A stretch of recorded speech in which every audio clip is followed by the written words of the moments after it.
How to turn off personalized ads on TikTok. Hi everyone, welcome back to our channel. This is Rose, and if you are annoyed by ad notifications every time you open TikTok, here is what to do. Open TikTok and make sure you log into your account. Navigate to profile icon at bottom right corner of your screen.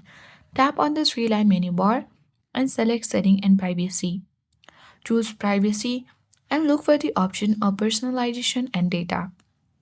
In case if you do not find in yours, you can simply come back to the setting and privacy page, tap on report a problem, scroll down and tap on chat with us.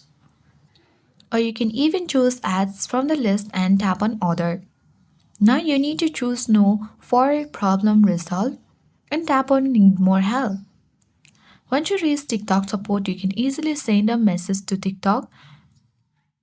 You can easily type your feedback about turning off personalized ads on TikTok and submit to TikTok. TikTok will provide with you the ultimate solution to fix your issues. I hope this guide was helpful. If it was, then don't forget to like, share, and comment.